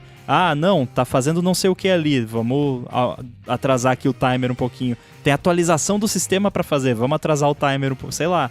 Alguma condição especial que faz o... Só que teria que ser alguma condição que você consegue dar trigger nela sem o iPhone estar desbloqueado. E aí é que é o problema, né, a dificuldade. Do ponto de vista de segurança, parece uma boa, né? Colocar um limite... Para efeitos práticos, é como se agora o tempo máximo que você tem para rodar um processo no iPhone é de 4 dias. Depois de 4 dias, né, que você não coloque a carinha ou a senha, ele vai reiniciar. Me parece ok. Tem lá os casos extremos, né? É chato, mas olhando do ponto de vista de segurança, parece ser uma boa decisão. Uma coisa que eu pensei é que talvez isso pudesse ser ou desativado ou aumentado o tempo se o device está com o Developer Mode habilitado. Porque o Developer Mode não é uma parada que você habilita assim fácil por fora, sem o device estar desbloqueado. Exige um processo e é tudo atrelado com o Secure Enclave e tudo mais, então é seguro, mas o Marcos já tá fazendo cara feia, provavelmente porque ativou o Developer Mode para outros motivos e aí tá com medo. Eu penso que quem ativou o Developer Mode pode ter uma parcela das pessoas que são desse perfil de que tá fiado em coisa que se vazar algum tipo de informação, de identidade... Não devia ter ligado o Developer Mode. Sei lá. Lamento. Porque o Developer Mode deixa o seu device significativamente menos seguro. Isso é um fato. Sim, então, sim. Qualquer pessoa aí que tem o Developer Mode ligado no iPhone e não usa para desenvolvimento, desliga, porque não é uma boa, não. Fica a dica. Muito bem. E na seção dos alôs ADTs, o Rodrigo foi lá em gigahertz.fm/feedback e mandou o seu alô ADT questionando o que é mais a prova de futuro. Um M4 com 32 GB de RAM ou um M4 Pro com 24 GB de RAM? Primeiro que eu tô invejando esse orçamento. Em segundo lugar, eu iria com o M4 Pro com 24 GB de RAM. Porque agora que tá começando todas as partes de IA, etc, que elas sabem que as pessoas vão ter um pouquinho mais, vai dar pra experimentar um pouquinho mais... Eu acho que para chegar no 32, você já vai estar com um computador novo. Nesse meio do caminho, você vai ter tirado muito mais proveito de M4 Pro do que do M4 normal. Então, acho que vai fazer menos falta você ter aberto mão de 24 para 32 de RAM do que aberto mão do Pro para ter o M4 normal. Eu acho que esse é o cálculo que eu faria. A resposta, como sempre, é depende. Mas não é tão depende no absoluto aqui. Mas depende... Se você tá falando, por exemplo, de um Mac Mini, do novo que saiu agora, existem outras diferenças entre o M4 e o M4 Pro que vão além processador. Tem diferença de resfriamento, tem diferença do porta Ethernet, das portas Thunderbolt. E aí, considerando tudo isso, assim, já vou adiantar aqui que mesmo sem considerar tudo isso, eu já concordo com o Marcos que eu iria também no Pro com 24 GB de RAM, que 24 para 32 a diferença, na prática, não faz tanta diferença. Para vocês terem uma ideia, eu tenho um MacBook Pro M1 Max com 32 GB de RAM, e um M2 Max com 64 GB de RAM. Eu não noto diferença nenhuma na prática em termos de memória entre um e outro, tipo, quantidade de coisas abertas ao mesmo tempo, quantidade de máquinas virtuais rodando ao mesmo tempo. Não noto diferença. Eu noto que o M2 Max é mais rápido, mas aí é por causa do processador, não é por causa da memória. A memória não deixa mais rápido, né? Hoje em dia a memória não deixa mais rápido. Só, né, é mais buffer ali para você deixar mais coisa aberta ao mesmo tempo. Então, mesmo sem considerar outras questões, eu já iria no M4 Pro com 24 GB de RAM. Se for um Mac Mini, aí eu não teria nem dúvida, porque tem outras vantagens além do processador. Eu queria pedir permissão para reformular a pergunta do Rodrigo, porque ela é tendenciosa. Okay. E aí, né, a Apple ela é malvada nisso. Comparar M4 com M4 Pro é uma indelicadeza. Você está comparando o Excel com uma calculadora. A pergunta dele deveria ser: o que você prefere, um M1 Pro com 32 ou um M4 Pro com 24? A performance no olhômetro, né, de um M1 Pro, guardando a escala de ano, proporções, porque o Pro ele é o dobro do M4. Né? E assumindo que tem um acréscimo de 20% mais ou menos a cada ano, se você fizer a progressão, isso vai bater no equivalente de um M1 Pro. Então o M4 ele é um processador, entre aspas, de 4 anos atrás. Aí muda completamente a pergunta, né? Então, não tem a menor dúvida, vai de M4. Né? 8 GB de RAM nesse cenário não fazem diferença. E se você está num ponto onde 8 GB de RAM vão fazer diferença para você, você tá num momento de treinamento de IA, você não tá no usuário comum, você tá no perfil de Pro. Então, mais um motivo para você ir no Pro. Então, esquece M4. M4 é uma máquina de escrever, ponto. Não tem por que ter 32 GB de RAM numa máquina de escrever, né? Salvo em cenários muito específicos. Mas vai no Pro, sem sombra de dúvida. É curioso isso porque, até por ter menos núcleos, a capacidade do processador de usar toda essa memória é menor. Então, às vezes o gargalo não é a memória, é o próprio processador. Não adianta você ter 32 GB de RAM se o processador está ocupado ali com 16 e nem tá usando o resto porque não cabe, não tem o que fazer com aquilo porque ele tá ocupado. O único cenário que eu consigo imaginar para alguém ter um M4 com 32 GB de RAM são aqueles tab acumuladores com 1348 abas e quem quer abrir a aba não quer recarregar a aba. Exatamente. Mas é bizarro, né? Nos benchmarks de single core, o que daí, tudo bem, é single core, mas o M4 é melhor que o M2 Ultra no single core, né? Mas é bizarro, né? Você vê isso e fica, nossa... E aí mesmo no multicore, os mais avançados estão batendo ali, tá chegando perto. Então é muito impressionante a diferença que faz 2 gerações. Bem bacana. Pois é, o M2 Pro, eu aqui olho pra ele e falo, não quero pensar nisso, a conta bancária não vai dar suporte agora, mas que coceira na mão de virar essa chavinha. É. O Celso Galego quer saber quais os cuidados que se deve ter quando contratar uma empresa para desenvolver aplicativos. Poderiam também indicar alguns parceiros ou empresas de confiança? Eu acho que o cuidado é sempre interessante tentar ver portfólio, né? Fizemos aplicativo tal, bacana. Posso ver, posso fuçar, posso mexer, ver se funciona, aquela coisa toda. Eu acho que tem coisa mais na minúcia que talvez o Rambo e o Coca, por ter mais contato com o desenvolvimento mesmo, possam dizer. Mas recomendação, uma patrocinadora antiquíssima aqui da Gigahertz, também foi por muito tempo do Matinal e tenho 100% de confiança até pelas pessoas que escutaram os patrocínios e foram falar com eles de aplicativos, que é a AlphaCode. Então, de recomendação que eu posso dar é isso, sair da frente, agora é vez de vocês. Eu também pensei na AlphaCode, foi na hora me veio em mente, porque eles patrocinaram a gente por muito tempo, mas não é por causa do patrocínio, porque realmente a galera que contratou eles fala muito bem. E eu diria também, pra ir nessa, assim, tentar conseguir referências e talvez não necessariamente referências que a empresa passa pra você, né? Tipo, Sim. dá uma olhada no portfólio, fizeram o app dessa empresa aqui, vai lá no LinkedIn, procura quem trabalha lá, tenta dar uma cutucada, e aí, como é que foi fazer o app lá, gostaram e tal. E isso é uma coisa que vale pra contratação de qualquer serviço. Se você for contratar um encanador, descobre pessoas que já usaram o serviço, pergunta o que acharam e tal, qualquer serviço, e aí especialmente serviços mais caros, né, e com uma questão ali que pode até ser, de repente, a definição entre o sucesso e o fracasso do seu projeto, né, vai atrás ali de ver se a empresa é idônea, se tem boas referências, como que é o estilo de trabalho deles, bate um papo com quem você iria trabalhar, né, com a empresa ali, para ver se o santo bate, que às vezes a empresa é boa, mas não rola aquela química, e esse tipo de projeto tem que ter uma boa relação ali entre o fornecedor e quem está contratando, então... Mas isso vale para qualquer coisa, não é só para contratação de aplicativo. Concordo com os relatores, mas acrescento uma coisa.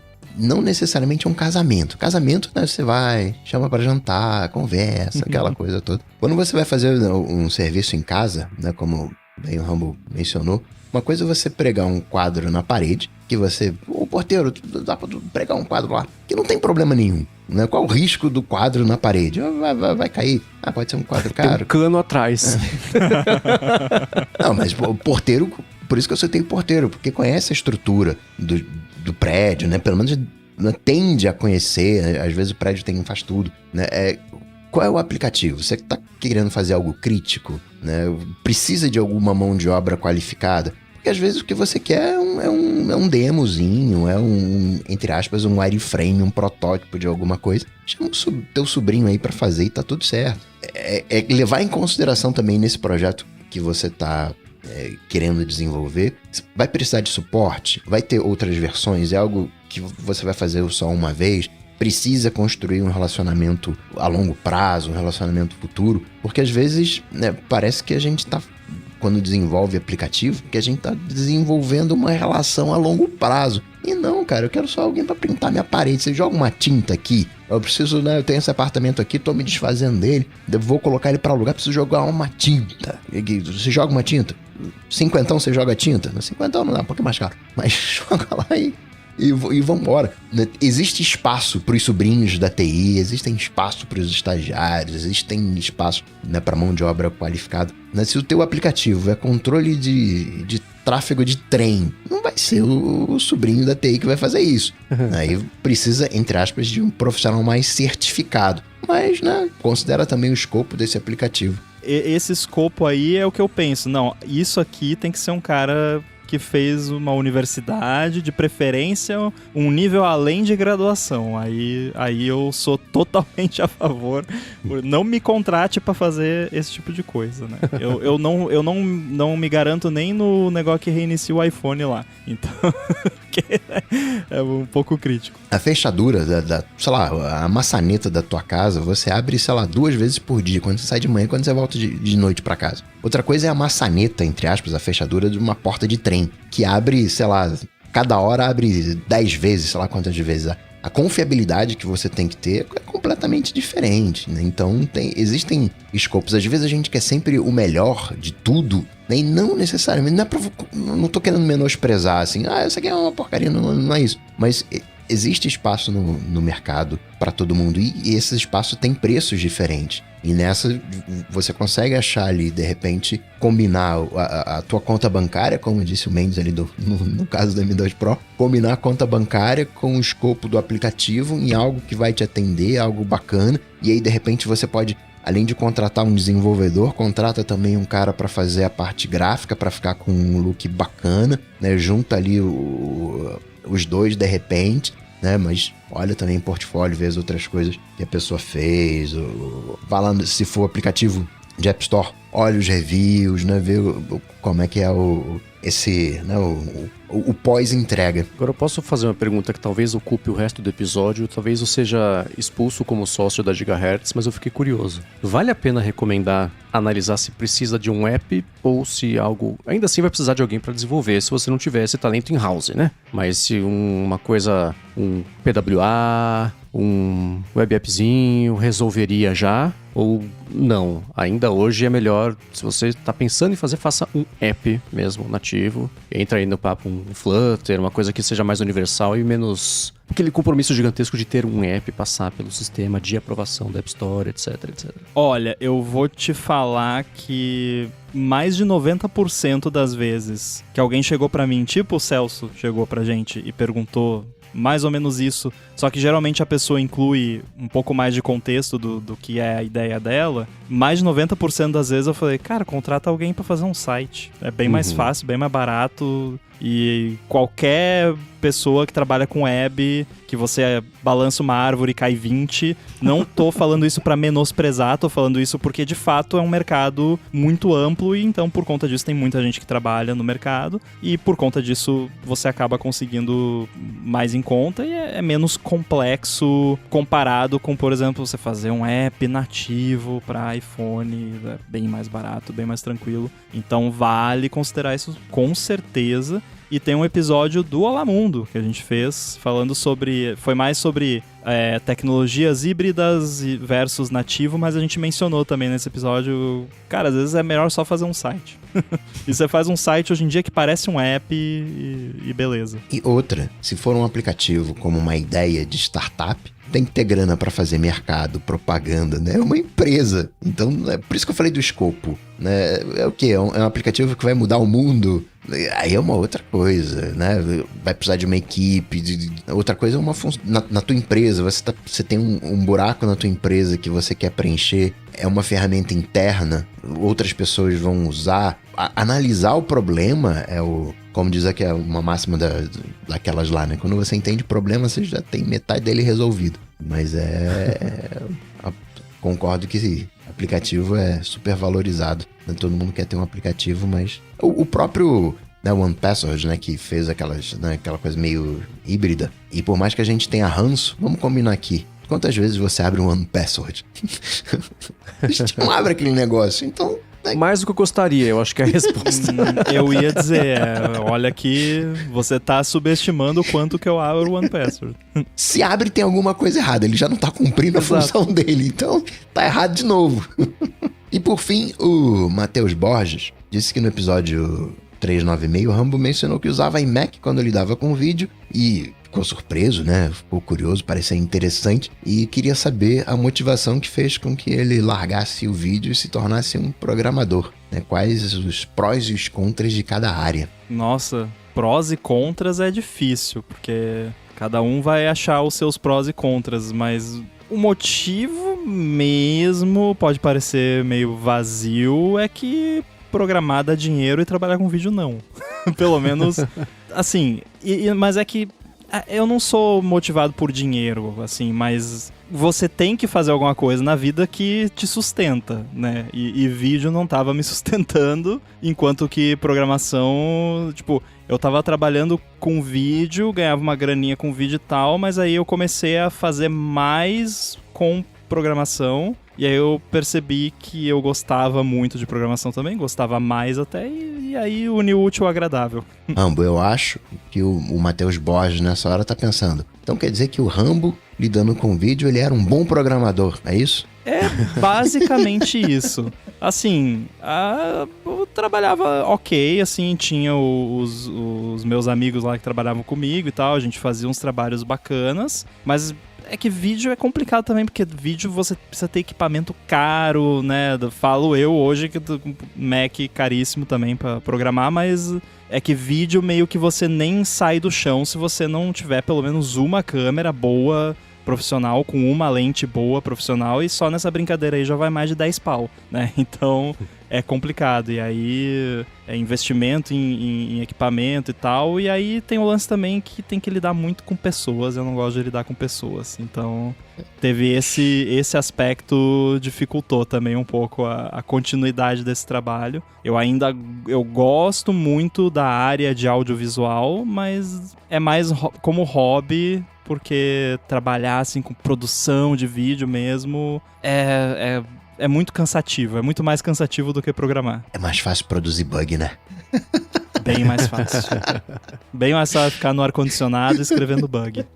Independente da carreira, você só não pode gostar de dormir. É verdade. Muito que bem. Agradecer aos feedbacks lá em gigahertz.fm/feedback, aos mais detensos que apoiam o projeto, aqueles também que acompanham a gravação ao vivo, né, que escutam a edição sem edição, aos patrocínios da Firmou Consultoria e da Express VPN, claro, ao Edu, que faz toda essa mágica acontecer, né, o nosso quarto elemento invisível. Para falar com os senhores, MVC Mendes no Instagram e no Threads, apresento por aqui o A Fonte e o Área de Trabalho, apresento para a Alura o IA Sob Controle, participei nessa semana do Mac Magazine no ar, e escrevo todo sábado justamente pro Mac Magazine, no último fim de semana, sobre como o Zuck come quieto, soube ficar sob o radar aí nas eleições americanas, e quando implodir a relação do Trump com o Musk, ele vai estar lá para pegar o que sobrar. Link na descrição. Muito bem, eu tô lá no mastodon.social, @inside. Tô no Blue Sky também, eu soube que bastante gente tá usando o Blue Sky, eu abri hoje, o app até tá melhor, eu tô lá no Blue Sky também, @inside, sem o underline, porque eles não deixaram eu botar o underline. Guilherme Rambo 2 no Instagram e Threads. Valeu. para falar comigo, só ir lá no Google, bater Cocatec, ou na sua IA de preferência, ou no Instagram, no @coca.tech, manda uma DM pra gente interagir. Obrigado pela participação, obrigado pela companhia, tudo dito e posto. A gente volta semana que vem. Tchau, tchau. Valeu.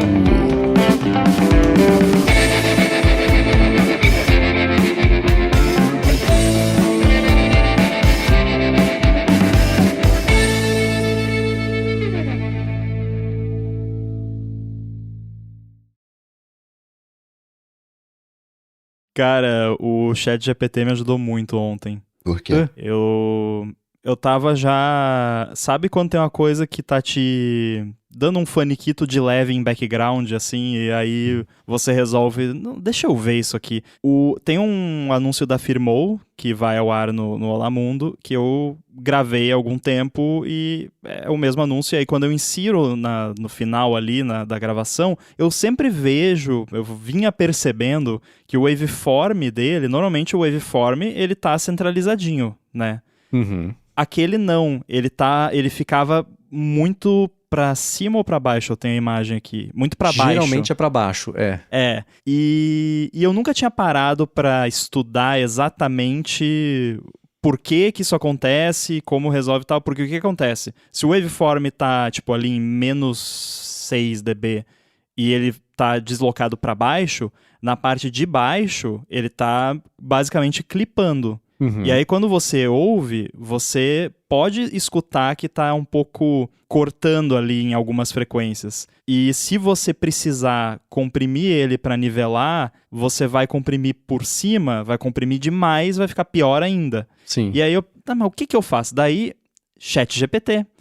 Peguei, tirei um screenshot do waveform no Audition, incluindo a parte do lado ali onde tem os decibéis. Uhum. Mandei pra ele, perguntei, o que quer dizer quando o waveform tá assim, muito pra um lado e tal, você pode ver que embaixo tá -4, embaixo tá -1, em cima tá -4. Aí ele explicou que pode ser por causa de DC offset, que eu já tinha ouvido falar. Uhum. Ou que pode ser uma assimetria no sinal por si que pode acontecer dependendo do microfone, do processamento que foi feito e tal. Daí eu pedi, ele mandou explicação detalhada de tudo. Aí tá, eu passei um negócio do Audition que é para corrigir o DC offset e não mudou nada. Então eu pensei, tá, não é isso. Aí eu peguei aquele display de espectro do Audition, que parece um foguinho assim. Sim. Tirei um screenshot daquilo, mandei pro ChatGPT e falei, tá aqui o espectro dessa waveform, você consegue identificar alguma frequência que parece problemática aqui? Aí ele falou que tem frequências muito mais presentes do que devia na faixa de abaixo de 1 kHz. Que seria bem baixo, e aí ele deu algumas sugestões de como poderia corrigir isso, e aí eu fucei no Audition. Ele não sugeriu exatamente isso, mas ele sugeriu, tipo, técnicas, não, tipo, soluções no Audition especificamente. Mas aí eu poderia ter perguntado isso, né? Enfim. Aí eu peguei aquele Scientific Filter no Audition e coloquei um cutoff em 100 Hz para cortar bem lá embaixo.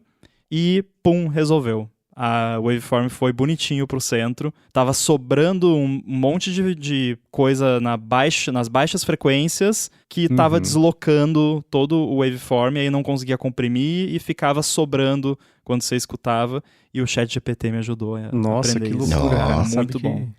o microfone do Paulo Silveira faz isso. Quando eu vou editar o Hipsters, que a onda tinha que ser...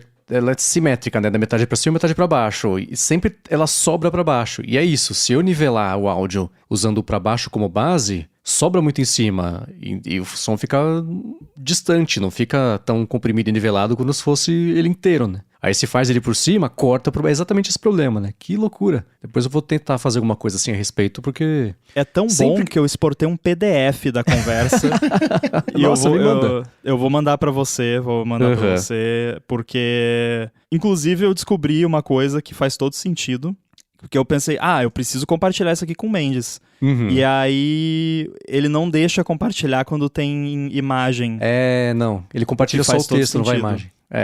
Na verdade, ele nem deixou. Ele falou, não Nossa. dá pra compartilhar quando tem imagem. Bloqueou total. Então eles mudaram. Antes ele falava assim, vou compartilhar, mas as imagens não vão, tá? Aí matava o propósito se eu lançar a imagem. Nossa, muito bom. Porque é isso, é assim, né? Começa a dizer, não, é verdade, preciso ver lá o negócio da barriga do áudio. Nossa, tô atrasado aqui, preciso editar. Aí você edita, escuta, beleza, vai pra pá. Aí na semana seguinte, nossa, é verdade, não vi o negócio do espectro, mas tô atrasado. Depois eu vejo isso e nunca vê. Excelente. Vale tentar antes se você usar a busca dos menus lá, você vai achar, tem um lance de DC Offset no Audition. Vale tentar esse primeiro, just in case, mas no meu caso não era isso. Nossa, muito bom, muito bom. Cara, essas coisas de áudio tem tanta bruxaria. Tem. O que... cheio de coisa. E pior que mentalmente é difícil de você entender, né? Porque deveria continuar espelhado, né? Por que tem... Por que joga isso pra baixo? Parece que só tá na minha fase o problema, né? Não tá no negócio inteiro. Dá vontade de pegar a barrinha do centro e ela arrastá-la um pouco pra baixo, assim, pra deixar ele no meio de novo, né? Tá faltando o famoso botão ajeita aí. Exato. Isso a IA vai resolver. Um dia vai.